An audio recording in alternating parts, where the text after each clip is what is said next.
everyone, my name's Cammie Behnke, and I am a proud recent graduate of Elon University, who I am representing today. So in January, I had the opportunity, with the help of the Pulitzer Center, to go to Rwanda, and I spent about 2 weeks there reporting on how women are really redefining gender roles in Rwanda.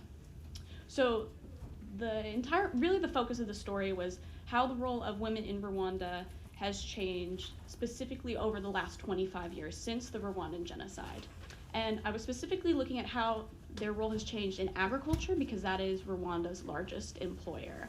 So a brief overview of the process: I conducted dozens of interviews.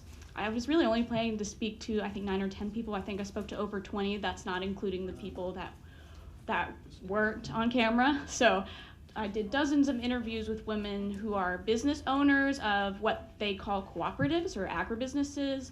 I also spoke with leaders of NGOs, both male and female. Many of them were feminist organizations. I also spoke to government officials, and I also got male perspectives because I wanted the whole picture. So the goal for this was really to help my readers and viewers, because I did also make a documentary, develop a greater understanding of what the situation actually is in Rwanda. So I do want to emphasize that this is not a genocide story. That's already been reported on. I'm sure that some of you, when you saw Rwanda, probably started thinking, oh, Rwanda, like the Rwandan genocide. But I do believe that a country or an area shouldn't be defined by that one conflict or that one period of time. So this story is really a way to add a different narrative and show what is actually happening afterwards, after the genocide, because unfortunately a lot of journalists came, but they kind of just came during the genocide and then left. So we don't have really a good understanding of what has happened afterwards. So some brief context, just so you kind of get the picture.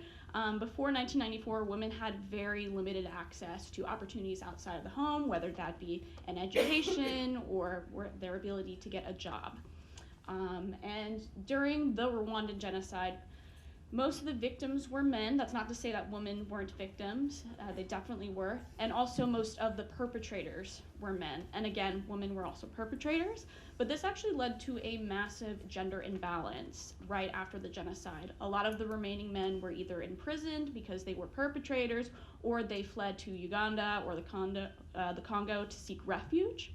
And so about 70% of the population at that time was women. And so I have a quote here from Chantal, who is a leader or founder of a young feminist organization. She really described it well. When I asked, why did women feel the responsibility to rebuild their country? She said that women had no choice. That's what happened to society. They couldn't wait for the men to tell them what to do because they weren't there. So beginning from the early 2000s, once they elected a permanent president, Paul Kagame, women really began to dominate each field that they were in. Politics especially, about 64% of the seats in their parliament are held by women. That's the highest representation of females in politics, more than any other country. To put that in perspective, the US ranks 96, which is very low. And of course, agriculture, which I focused on, construction, and in other fields.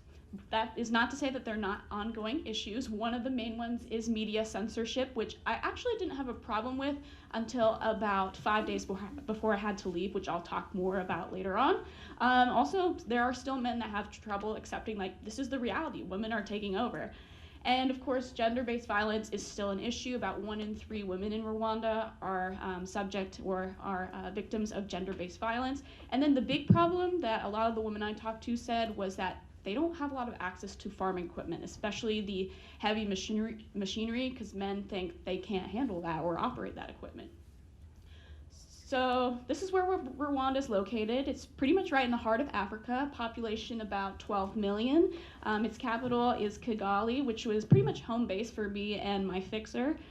And when I say we went everywhere, we really went everywhere. Probably an average of 2.5 hours driving each day, which I didn't know, because looking at a map, you'd think Kigali's 45 minutes from Lake Kivu, which is where we actually spent a lot of time, especially talking to fishermen, or fisherwomen, I should say. So we went to the south, we were obviously in Kigali, where I conducted a lot of the government official interviews, East Rwanda, Northern Rwanda, pretty much near each bordering country. So the process looked a lot like just in-field reporting every day, going to these co-ops and speaking to these women about their experiences, their ongoing struggles, their life before, during, and after the genocide as a woman. This is a photo of me and my fixer/friend, Theo. We were actually friends before, so it was great how it worked out, but after this project, now he's definitely more like family. Oh my gosh, 3 minutes, wow. So most of these cooperatives were entirely or predominantly run by women. There were a few men there, but that was pretty much the case across the board. I had 2 cameras, so I do have a documentary. Unfortunately, I'm not going to show it because of time, but I definitely encourage you to watch it. And then I also had another camera for photographs. And then when I was not doing in-field reporting, I was doing more contact work along with Theo and a lot more research. Just wanted to introduce you to some of the people I met. So this is Sauda. She is the former leader of the Kopavi Fishing Cooperative. So I actually got to spend a day out on the boat with her and a bunch of other women, which was super cool and fun. And so when she first started fishing, her husband did not take that well. As you can see, she said when she was going to go out and go into the water, he didn't take that well at all. In fact, he laughed, and a lot of his friends laughed too. So and still today, fishing is relatively a new thing for women to be in control of. So she was pretty much telling me about her life and her story, and how now she feels really confident and fearless that she can go fishing as a woman. This is Naomi. Naomi also touched a lot on the same things, and also keep in mind, a lot of these women are widows. They lost their husbands. They also lost their children, some of them all of their children in the genocide. She talked a lot about the sisterhood and also about how men used to make them feel like tools. She said they always think that women should just be tilling the land. Women were always at home, men were always somewhere else, but now the roles have reversed. And then a kind of a different perspective. This is Chantel, who I shared a quote from earlier on. So I asked if it was really what it seemed, if women were really taking over, if they are where they want to be with gender rights. And she said, not really, we're not there yet, even though that's what it might seem on the outside. She also lost her parents during the genocide, so she pretty much said, like, there's still a lot of work to do. So main findings for me, yes, women were definitely taking over. There was one point where I was standing in the middle of the lake, and there were all these women. I was like, where are the men? And then another thing I want to point out is, yes, these women definitely have tremendous experiences, great stories, but I did notice some repeated answers. And so I kind of questioned that a bit, like verbatim answers. They were pretty much word for word the same answers when I asked, what does it mean to be a woman in Rwanda? And they said, Rwandan women are fearless, we can do anything. And so I kind of looked into that, because then I realized that cooperatives are actually operated by the government. And that kind of goes back into the freedom of expression issue, media censorship. So I'm kind of running out of time, so I'm kind of going to breeze through this real quickly. These were my main takeaways. One of them was to abandon every expectation of how the story would go, because it went completely different than what I thought it'd be. 2, research, pretty obvious. You can never do enough research. 3, always thank your fixer, because your fixer is actually helping you do a lot of the reporting. So they definitely deserve a lot more credit. And 4, what I learned was to observe my surroundings even when I wasn't actually reporting or doing an on-camera interview. So there was one point where I would just have coffee. Coffee's a huge thing in Rwanda. And I had coffee with the women, and they would just talk to me without the camera present. And I learned a lot more from that about the situation in Rwanda than I would with an on-camera interview. And then my last point, and then I'll be done, is to be intentional in your reporting. We talked about trust this morning in reporting, and so again, I'm a strong believer in the power of coffee, and so I would have coffee before bringing my camera out, because of course I didn't want to just have this huge camera out and then film them right away. So actually one of those women ended up being the Prime Minister's sister, which I didn't find out until like right after we were done. So that was kind of fun. So yeah, that was probably my main takeaway, is being an intentional reporter to build that trust. So I'll close by saying thanks. Please ask questions after, and yeah.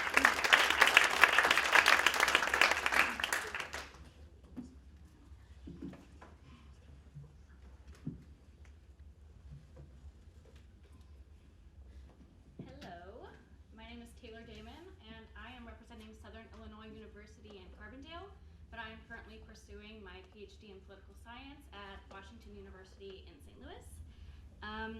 And I went to Ukraine this summer. I spent 2 months in Ukraine. I was in Kiev for some of the time, and then in Mariupol for some of the time, which I was very excited to do because it's about 10 kilometers from the front lines. So that was an exciting place to be. And I just want to say thank you before I begin to Kim and Holly for being so patient and persistent with me with this, and just for the opportunity to do this in general. So a little bit of background. The conflict in Ukraine started in 2014 with Russia. There's conflict with ethnic Russians on the east side of Ukraine, but also with Russians. And I won't go into the history of it too much because I have so much I want to tell you. But an important piece for my narrative is that women were not allowed to serve in combat in 2014. Women actually weren't given that right until several years later. And so when this war started, women wanted to contribute, and the only way they could contribute was by volunteering. So these invisible battalions, they were called, formed, and it was just women who got on a train and showed up with no skills, no uniforms, nothing, and they just volunteered. So I'm going to do this a little bit differently. I'm not going to tell you anything about my project or me or anything like this. I just want to show you their faces and their names and tell you their stories. I promise you I kept my journalistic distance, I did, but I just want to take the distance away right now and show you what I saw and tell you what I heard. So this is Katerina, and Katerina became a medic, a volunteer medic in the eastern front of Ukraine after Maidan, which was a revolution that happened when the conflict started in February 2014. It was a really long revolution. People were living in this building during this revolution, and it really inspired a lot of women to join the conflict. So she became a volunteer medic. She worked on an ambulance, and she said that what really brought her to the conflict was that everyone was so unprepared. She said she saw ethnic Russians and then the Russians who had complete gear, they had full ammunition, and the Ukrainians who were fighting had nothing. They were in tennis shoes, they were in t-shirts, and it was just not a fair fight, and she said she had to fight. So she helped to found the Women's Veterans Movement, and she went on to work in that organization. This is Yannick Ilona, who's a colonel in the Ukrainian Ministry of Defense. She is one of the few women who is actually in the ministry. Women can serve in the ministry, again, just not in combat until later. She's a career government woman. She worked in internal affairs before this, and she says that she cannot leave the military. She just doesn't feel that she can until after the war is finished. She directs a TV and radio station for the military, and she does journalistic operations, and actually the journalism they're doing is pretty great. And there's another woman who's in the Ministry of Defense I want to tell you about, and I couldn't take her picture, but her name is Svetlana Tahai, and she is a sniper. I talked to her after she had 14 hours of snipering, and overnight she just talked to me via Skype right afterwards. And she, when the war started, just picked up and left. She left her husband and her kids, and she went to be a sniper. And she was really amazing, but something very sad and I think indicative of the state of women in conflict in Ukraine is that she was attacked very quickly after becoming part of the military and being a sniper. And so when she is there in the field, she sleeps with a knife in her underwear. So. This is Angela Timchenko, and she kind of represents the women who founded organizations after the conflict started. She actually owned a bar and restaurant complex in the east of Ukraine, so she was really well off. But when her region, Mariupol, became occupied, she had it all burned down. It all burned down, and she didn't have anything else to do. She thought maybe I could restart, but instead her family founded an organization called the Trust Fund, which helped disabled people navigate this difficult time, and it's still operating, and they're doing great things. And kind of a fun story from Angela is that she went to Donetsk when it was occupied, and she went to this oncology unit for children, and she took several trips, maybe 7 trips, and she rented an ambulance and posed as a doctor, and I have permission to say this, and took the children from this occupied and abandoned hospital back to a better hospital in Ukraine. So that was a really interesting story she told me. This is Yulia Payevska. She goes by Tyra. She also started as a volunteer medic. She picked up and she went, and she did have experience though in the medical field. She also got started at Maidan. She showed me images at this cafe for hours, several hours, just horrifying images that were taken a few days before we spoke. A lot of people think of this as a frozen conflict, that if nothing's really happening, but things were happening in those photos. Now she is active duty, but she was a volunteer commander of a volunteer battalion, so there was a structure to that. And her line that I remember most from her is that she says, most people have life hacks, but I only know death hacks. So, okay. This is Tatiana Gundarr. She was a clothes vendor in Mariupol, and when the conflict started and Donetsk was occupied, a lot of internally displaced people began to show up in the city, and they didn't know where else to go. She said that one day she was just here in her clothes unit, and people were walking in slippers and in their pajamas, and they were hungry, and they were asking where they could find food or somewhere to stay. And so she decided to help with two of her friends, found an organization called Help to the Children of Donbass, where they took care of families of just like people who were internally displaced. So that organization is also still working, but she stood in her shop and told me her story and cried all the while. This is Annika Tomac, and she is actually a medical representative at a company, and she still is. When the conflict started and the DPR occupied her city, she started to gather supplies for the Ukrainian troops, and she wanted to help out. There was no medical services available to soldiers at that moment, so she decided she would be the ambulance. So she would drive in her car with a bulletproof vest on and a helmet, and she would just drive to the front lines. She would pick up people who were injured and take them back to the local civilian hospital. And she did that for a long time. And she still coordinates on Facebook efforts to give supplies when they're needed, and she funds this all from her own pocket. This is Yulia Shavchuk, and maybe somebody who resonated most with me because we are the same age, and I just can't imagine. But she was a college student, and she also volunteered at Maidan as a medical assistant, but she had no medical experience. She was just a student in biology. But she decided to quit college, not tell her family, and go to the East, so she did. And while she was there, she was acting as another ambulance woman. It was just her and the person driving the ambulance. And one day, after 3 months of being there, she was next to heavy artillery that exploded, and it threw her to the wall. And after that, she has epilepsy, she has a lot of medical problems. But because she's not documented, again, all these women I'm telling you about are volunteers, with the exception of 2.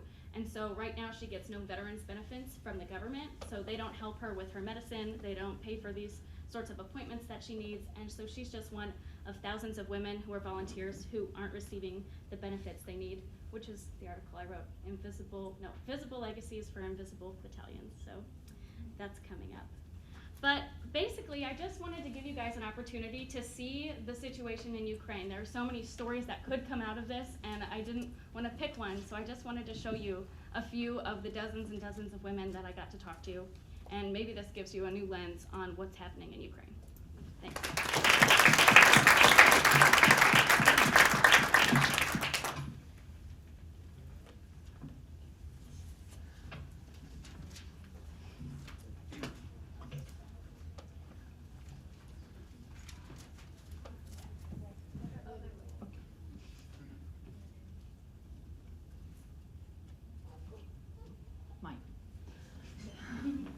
Hello everyone, my name is Shirin Alhroob. I am currently a student in IT programming and software developer at Forsyth Community College. I will say hi for all my family far away in Jordan, in Turkey, and in Palestine, and also in North Carolina. They're all of them, yeah. Before I will start, I would like to give you a brief, statistical about women in IT.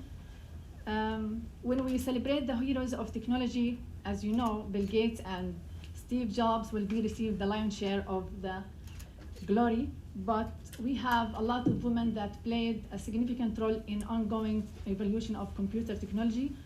I'm just, I mentioned them as inventors and what they do and they invent. So it's just a brief of the years they are doing, but I will go to statistical things. In 1970, women accounted almost 13.6% of computer science bachelor degree graduate. In 1984, the number of women on computer was so high, it's 37%. In 1985, it's more than 35%. But between 19s and 2013, the number dropped from 35% to 26%. By 2014, the number down to just 18%. So according to the National Center for Women and Information Technology in 2016, women held, this is in the United States, 57% of all professional occupation, but for the computing occupation was 26. I just want to mention the numbers of women Latino 2%, black women 3%, Asian 5%. So even there is a percentage of women in computing field being declined since 1980, there is a reason why the reason of decline girls studying computer science. So related now, I will enter directly to the Turkish Statistic Institution about Turkish women in IT.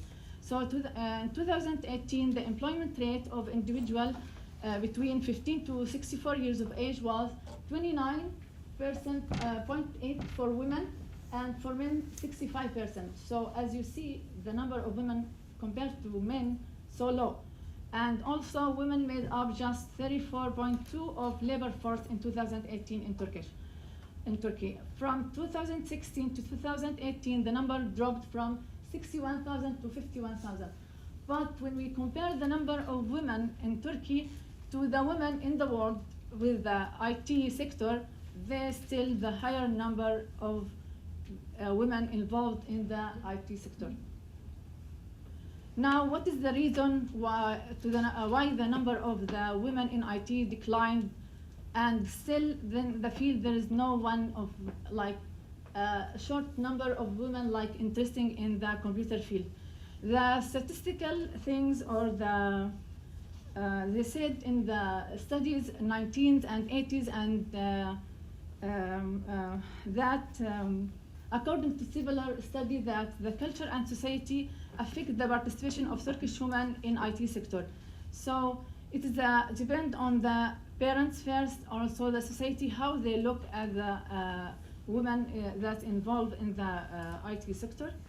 So I been interviewed a lot of women that involved in the IT sector. Some of them working in the company idea company, computer company. Also, Aisha, she is working at STEM club and at the Bahashir University.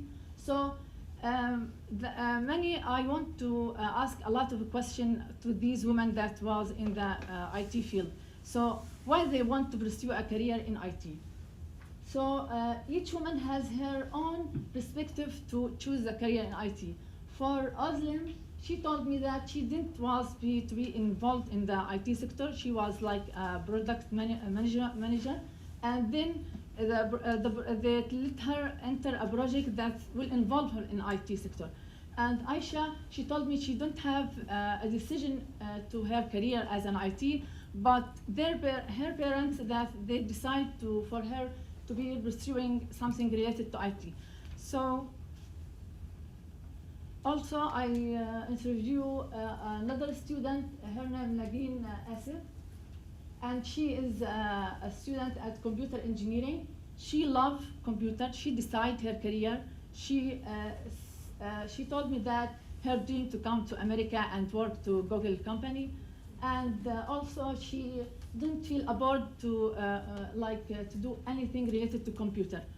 And the other one, her name is Egi Clerc-Suyak. She is assistant professor. She was living in United States and also in Turkey, and she said that she pursued a career because the computer field was the promising field that time, and also she wanted to like to prove to herself and to the community that she can do it. And I asked about the obstacles that prevent women in Turkey to be involved in IT sector. And I will be brief about the obstacles they face. As I said first, it will be, it will be culture and society and women's perception of limited career opportunity and the lack of representation in the industry. So the women also, there's a lot of statistical need for involving women in IT sector. So the main things I took from my report, that culture and society play a big role for the women's decision in IT. Like how the family put in the women's mind from the time, like when they start to be like in the middle school. So I will put in my girl mind that you can go to what's called like to play instrument or like do ballet. So I don't like encourage her to be as a STEM club. So how I direct, how the family direct and the society direct women to be involved in IT affect their decision to be involved in IT sector. Also, the action must be taken at an early age to encourage girls to pursue career in computer science. And thank you.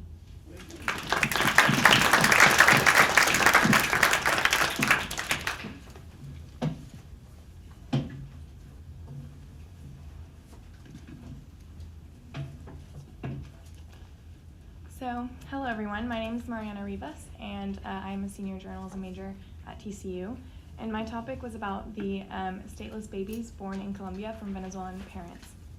And so this issue basically comes from a little bit of what Patrick talked about yesterday, the massive economic and social and humanitarian crisis in Venezuela, like a huge lack of resources, of food and electricity and inflation, but specifically for the population that I talked to, a huge lack of medical care.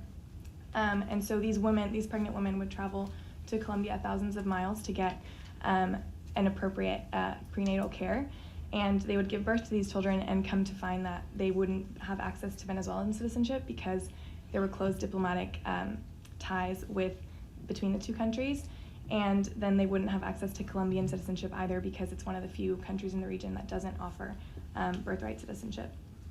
And so there was about 25,000 babies born into this status across Colombia. And actually, while I was there, I came to find that the Colombian government granted a resolution that would give citizenship to all of these babies. So that was a challenge that I had to meet, and I'll talk about in a little. And so the city that I went to was Cúcuta, Colombia, and it's a border city of about 750,000 people.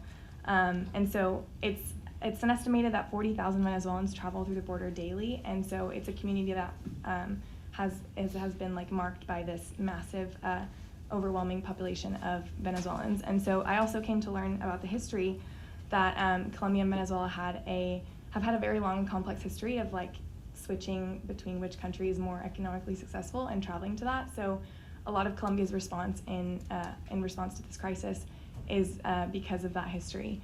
And so Cúcuta has always been for years a city that's used to being a border city and kind of carrying migration of people. So one of this massive, I guess, overwhelming population of Venezuelans is seen in the hospital, and this is a statistic from the largest public hospital in Cúcuta. And so 5% of all labors attended in 2016 were Venezuelan women, and by July 2019, it was 80% of all labors attended were Venezuelan women. And so it was just the issue completely overwhelmed the healthcare system. And so I knew I wanted to tell the story through a perspective of these mothers and the families. And so the main family that I spoke to was the Mendoza Lopez family on the bottom there, and 4-month-old Victor David, who was a stateless baby at the time that I spoke to him. But also at the time that I spoke to him, he was in the process of finding citizenship. And so they were telling me about that process, which is a very long and complicated one. I also spoke to lots and lots of mothers and their sweet babies. And so this mother on the top there, she came to give birth in Colombia because one of her friends gave birth on a public hospital floor in Venezuela, and so she said, I did not want to do that. And I also talked to a lot of local heroes, which is what I like to call them. There are people that, Colombians that kind of give their life to help these Venezuelan migrants. And so the woman on the top worked at like a free clinic, and then the man on the bottom who's a priest that works at a shelter that gives education and food and all of those great resources. I also talked to a lot of government officials and legal analysts that kind of helped me understand why statelessness existed, why it couldn't exist anymore, or no, why it doesn't. And then just, basically understand Colombia's position in the issue. And so the story that I thought I would tell, I kind of made a video about what I thought the story would end up being, which is largely focused on the statelessness issue. Because I got a lot of great footage of these babies and documentation. And actually, the documents that were given to these babies when they were stateless was the equivalent of a birth certificate, and then they would have a note on the bottom that said not valid to demonstrate nationality, and so that was kind of what they were marked with. And so my video, which this is it, we can watch a little bit, it kind of shows that.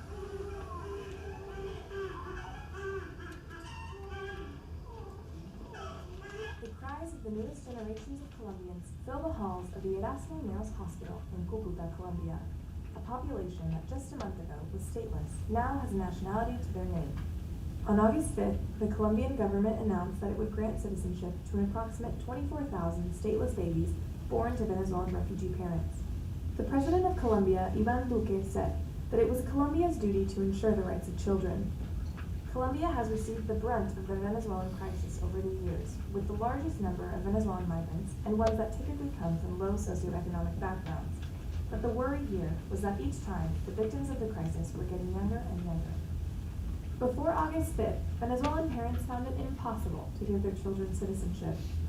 Colombia doesn't give citizenship by birth, and because of political tensions, there were no working Venezuelan consulates in Colombia. Parents were left with limited options, either having their baby remain stateless or return to the chaos they escaped from Venezuela. Eulymar Valencia is 8 months pregnant, and she said she knew she couldn't return.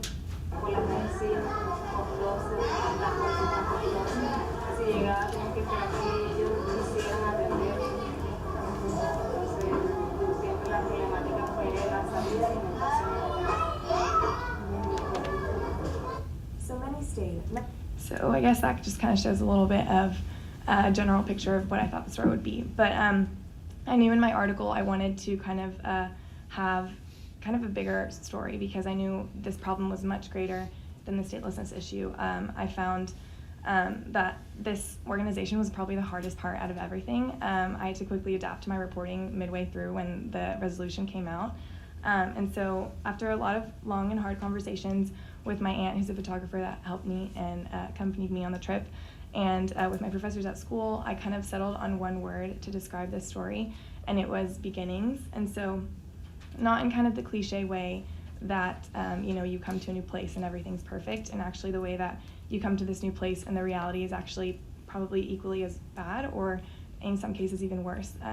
So I definitely knew that I had to figure out how to tell this story in a way that kind of shared that complex,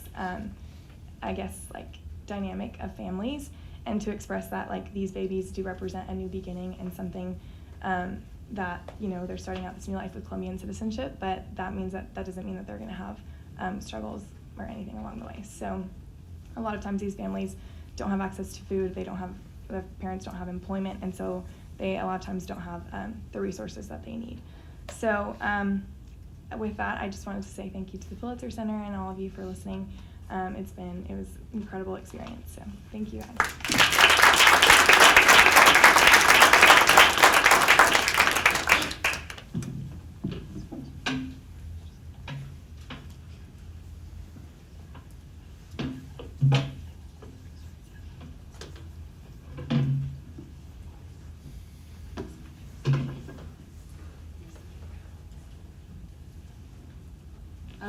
Well, we thought there was a video, but apparently it's not. Oh, it is, okay. Okay, cool. Thank you, sorry about that. Great. Hi, everyone. All right, yes, hi, my name's Hana, Elias. And I'm Eleonore Voisard from Columbia University. And so for our thesis film, we did a documentary called Holding Fire. And so basically I came upon this story because I had been doing some research into activists, Arab activists in New York City. With the travel ban imposed in January 2017 and the war happening in Yemen, there was a very active movement of Yemenis organizing, doing things like the bodega strike to, speak up for their community. And at the forefront, I found were Yemeni women organizers in New York City who were really keeping the momentum to this movement.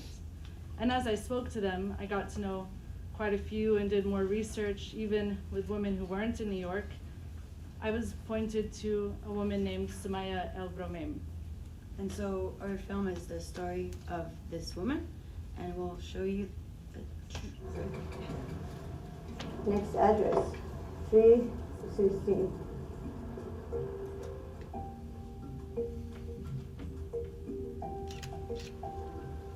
بس بدنا نتأكد إنه الناس حيروحوا يصوتوا. Are you planning to go?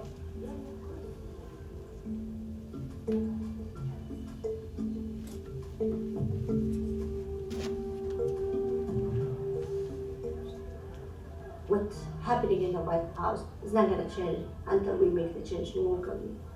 I made sure that all women,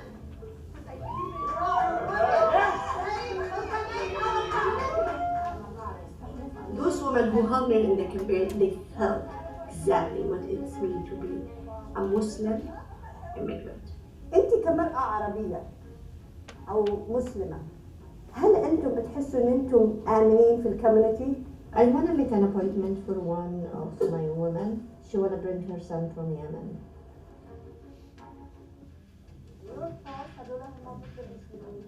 Are you ready to speak out in public? Good morning, everyone. Are you ready to be in the media? We are not gonna keep silent. Are you ready to put your face out there? Boycott! At a time when our country is so discriminatory towards women who choose to wear hijab, women who are standing up against the U.S. government for policies against our communities. They've got to go. Do you know like what does it mean to be like an Arab and hijabi woman and leader in this community? It's like you are holding fire in your hand, even to keep it or to drop it. If you're going to keep it, you're going to get burned. If you're going to drop it, you're going to burn everywhere.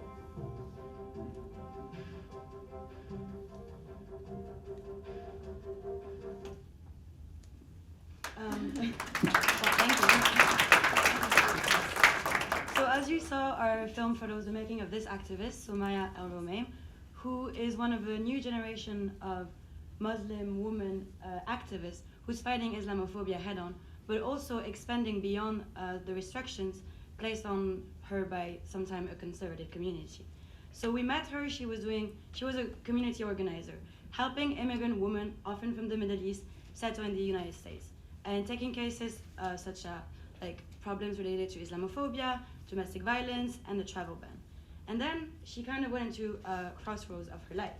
She got involved in the midterm elections and campaigned and activated the Arab vote for everyone to vote for a Democrat candidate in a Republican stronghold, which had been, it was one of the 3 last seats, Republican seats in New York, and had been this way for the past 16 years. So for a district that has such a big Arab diaspora, it's quite a weird thing. So from there, she kind of wondered what's the best way to, advocate for her community, either continuing into politics or remaining grassroots activist. So her story is kind of like following her ups and downs into this trajectory. It's a human interest, character-based profile, but also her story, intimate story with sometimes failures, sometimes, insecurities, and so, yeah. Yeah, and just to paint a fuller picture of the community that she lived in and the environment that she was working with, we also interviewed her mentors, like as you see, Linda Sarsour, and lots of other women, and her family we spent a lot of time with, and even speaking to just community members, people who lived there, about what did they think was the role of Arab women in society, women leaders, seeing so many Arab women leaders, and so yeah. And so yesterday when we were speaking to everyone here and exposed to so many projects, we were very impressed. And when people asked us, so where did you go? Oh, and where you come from? Columbia University, New York. Where did you go? Brooklyn. So we were a bit like intimidated. But then Hana said, well, local is global. And it's true, like when you're Yemeni and living in the US, it's not nothing. The US is participating by supporting the Saudi in the war in Yemen. So she realized at some point that if she wanted to make an improvement and maybe do activism against the war in Yemen, she needed to change the politics in her own countries. And that's where she was like, okay, we'll have to go vote. Because those people, they work for us. And through them, maybe we can, change. They can vote against a resolution or for a resolution that would maybe help stopping the war at least. Right, and what made this story so relevant to right now was the fact that we saw for the first time ever the highest number of women of color in Congress, the first ever Muslim women to be in Congress.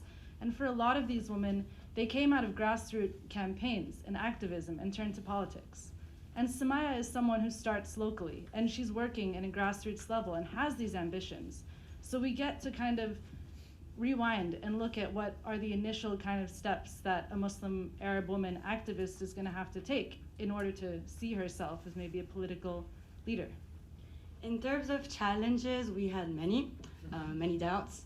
We probably made a lot of mistakes as well. I think one of them was obviously access on a long-term documentary.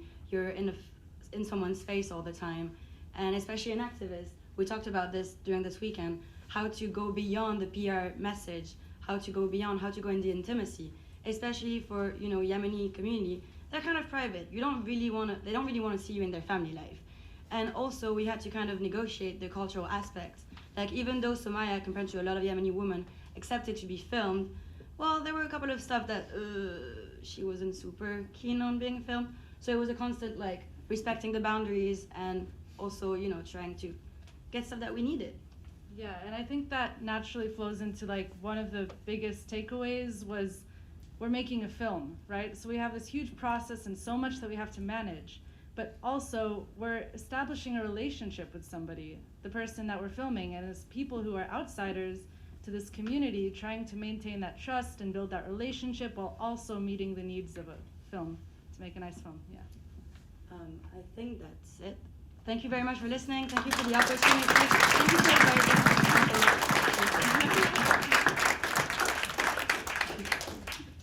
Okay, we'll now take questions. That was excellent all around. Wonderful presentations. Very good. Yes, let's see.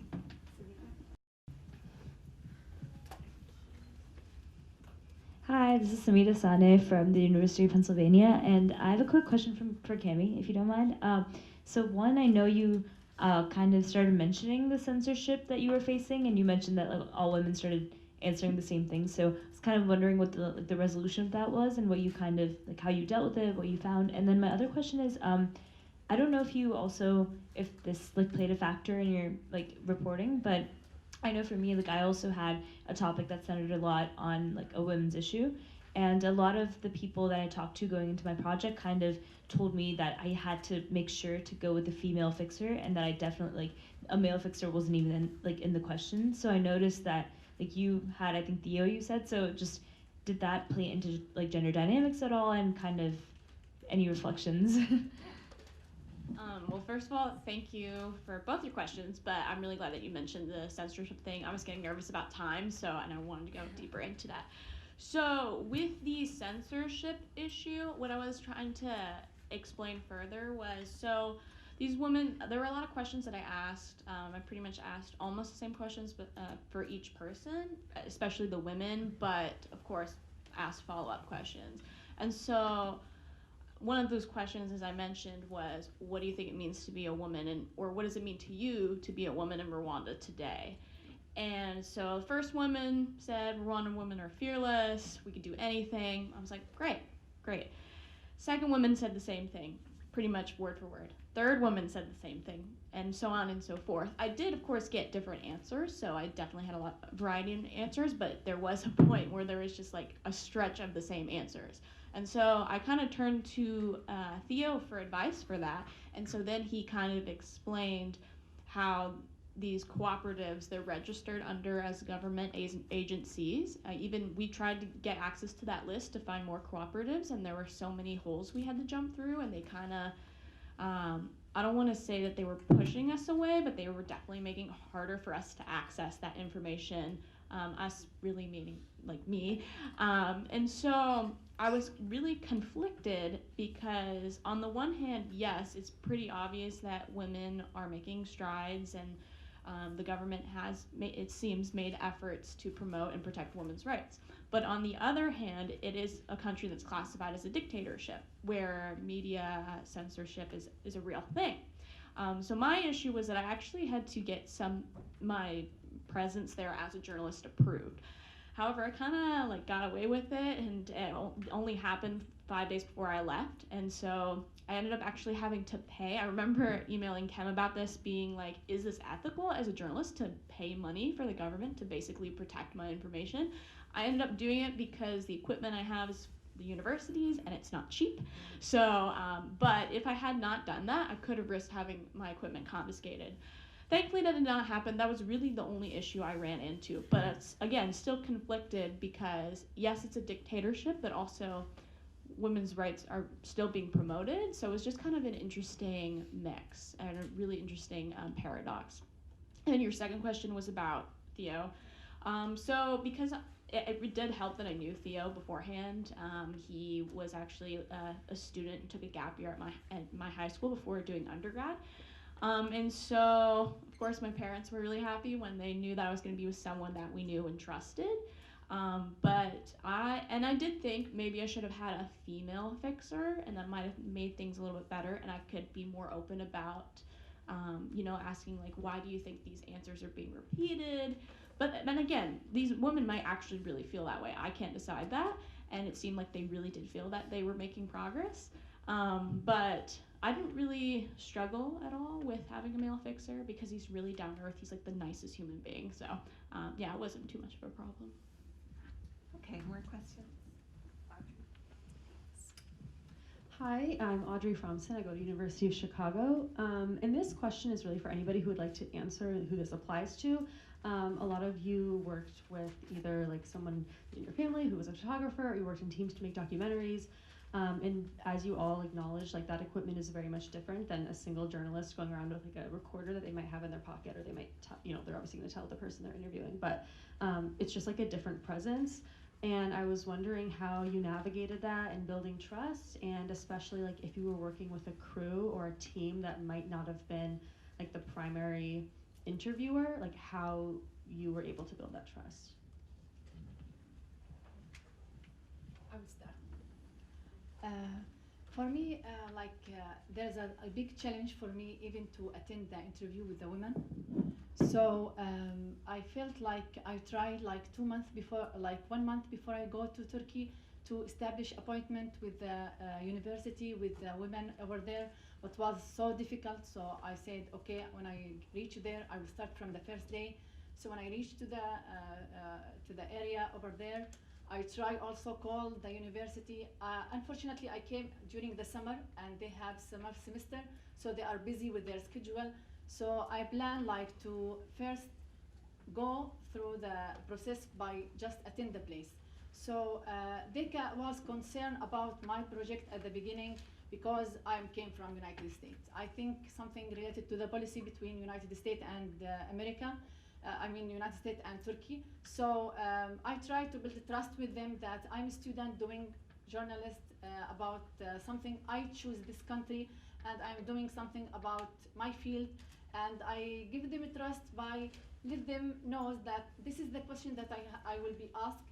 And also I will not doing anything against, like if you don't want to be interviewed and you taking your picture, I just will include your interview written. So I think the flexibility with the one that you working with, like give them more flexibility, give them more like relaxing while they are doing the interview with me. And also it's like some places I didn't get to interview them or even enter the institution, and also related to that they need permission from where I am, so it's like something officially that I can enter this place.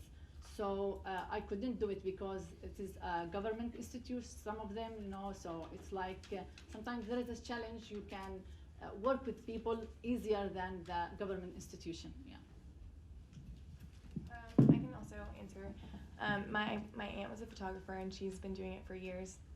And so she's really good at like getting people to feel comfortable on camera. So I would kind of follow her lead for photos.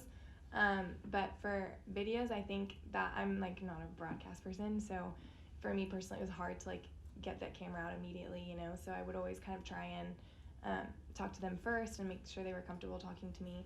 And then I would get the camera out. But also something that I found with Venezuelan migrant mothers in particular is that they're pretty used to talking about their situation because everyone is facing it, and you know everyone's in agreement about like how bad it is and how like all-encompassing it is. But when it came to getting them to talk about their specific feelings about that, it was like harder for them, and that was kind of a challenge that I had to like bridge through a bit. Yeah, I'll just quickly respond as well. The camera is like a big presence in the room and you can't ignore it. And so there are always some situations where you need to just ask if anyone's uncomfortable, that you can negotiate and ask like if you're worried about being on film, what are your concerns with that? And then move the camera, put it somewhere else. Or yeah, there's always ways to negotiate. Or if they don't want it, you know, just, yeah, depending on the situation, just have to be mindful of that because the camera is a big elephant in the room sometimes. Well, I'd like to thank everybody in the room for ignoring the elephant in the room that we have. Other questions?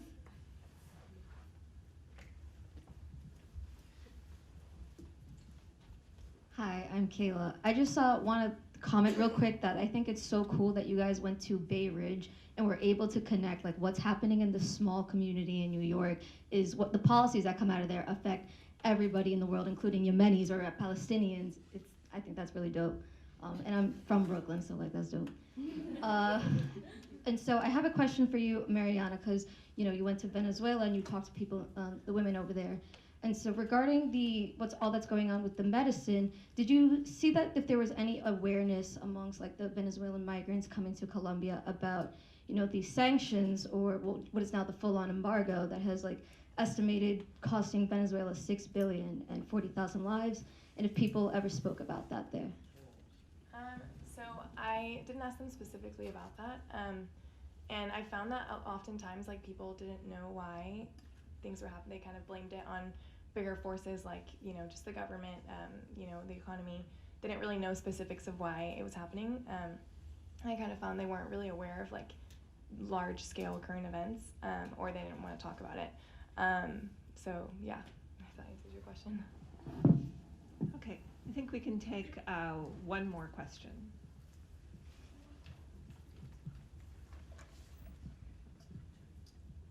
So, do I have to stand or? Yes. I'm like, so my name's Angelica and I'm from the UC Berkeley School of Journalism. But I had a question for anyone, all of you guys, just as women reporters. During my summer reporting, I didn't really get to talk about my impediments, but one of my impediments were men. They were a huge impediment for me, as they are in the U.S. I'm just kidding.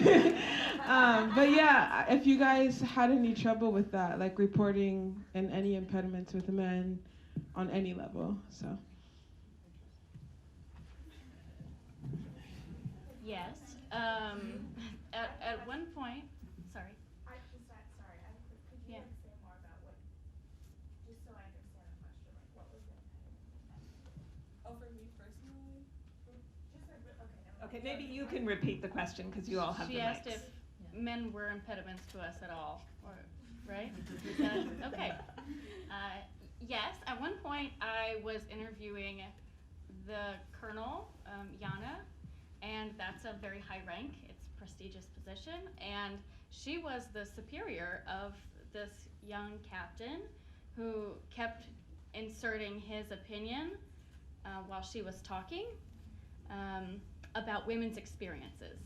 And yeah, is shocking. And he did, and he said, well, you know, women join the military because they want to find a husband. Women join the military because they breathe softer than men so they can shoot guns better. I mean, so things, but truly. And so he wanted to make sure that I photographed him and like heard his side of the story, and that women, I don't know, just so many things. So like he like told me how promiscuous military women are, and just yeah. So I would say yes, that was a bit of an impediment, and the interview with her took a long time because I had an uninvited guest who felt very important. So, but not all men. I'll go next really briefly. So I actually didn't really have, men weren't really impediments at all, but I also had Theo, and actually it kind of goes back to your question too. I had Theo, which actually really helped a lot when especially we were talking to male government officials. But again, women, it's pretty much all women now. So I actually didn't find that many people working in these government offices that were men.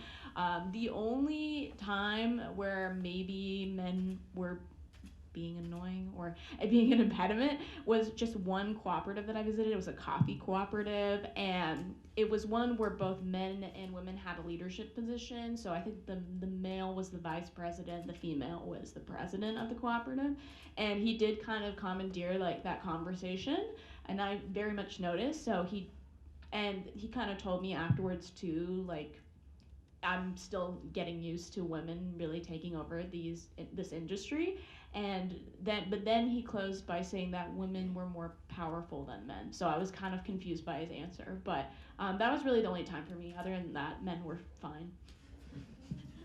Can I quickly say something? I think in some women empowerment stories, even though it's about women, sometimes it's important to include male perspective. Hear me out. Because we were doing this story about Somaya, and she was sometimes saying how the culture is conservative, and it was something especially for me, even if we were working together, I didn't feel very comfortable having her only saying, you know, Yemeni men are bad, because then it goes into like, I'm the Western journalist who goes into the narrative that Arab men are bad, and I think maybe sometimes it's good to do due diligence and go and ask the men their opinion and try to like, you know, get a comment on what someone said and how the culture works. It was really hard. We really struggled to get this opinion, but we tried and we did, and I think sometimes it's also valuable to just not like kind of get the sticker on like, men are bad, especially if it's not your community. I mean, it wasn't easy. So we basically went around Bay Ridge a couple times with our camera and mics and talking to men in public places like shisha places, barbershops. And one of the times there was a man in a barbershop who decided that we really didn't know anything and we were making awful generalizations about the culture, and decided to tell us what he thought about the role of women and that women are completely liberated. And like, he just didn't let us speak. And at that point we didn't fight him. We were like, okay, you can have your opinions, we're gonna pack up, have a good night. And for me, in Turkey, they are so helpful. I don't know, like the guide was Turkish man, and he helped me a lot with reaching and making the appointment, and also reach places I cannot reach because he used his ID as a Turkish man to enter the places as a government institution. Also, during I'm visiting the university also, some women in Turkish women don't know English language, so men came ahead and they know English, so they will translate for their partner, so I can do the interview with them. And even they told me, when he read the questions, he said, we don't do any discrimination for women here. They do everything. He try at the college, especially that when they are on the field on the IT, and he said they will not lift anything, they will not let them do anything, just like we respect women. So I think it's the way that men sometimes like feel like victim, like they are discriminated women or something like this. So it's depend on the culture, how you reach them, how you like deal with them, you know. So thank you. In my case, I think it was largely a women's issue, obviously, but especially because a lot of migrant mothers were single mothers, and so a lot of times when I'd speak to them, there wasn't really a man in the picture. But also, something that I actually found was more of an impediment than like being a woman, I guess, was like age. People, I would like be young and people would be like, who are you with again? Like making sure it was legit. But I think, yeah, it was a lot of times, and the one family that I talked to with the husband was very involved with the children and their well-being. Like he most of the time let the mother talk about the situation, which I thought was cool. So. Well, this has been enlightening, so thank you.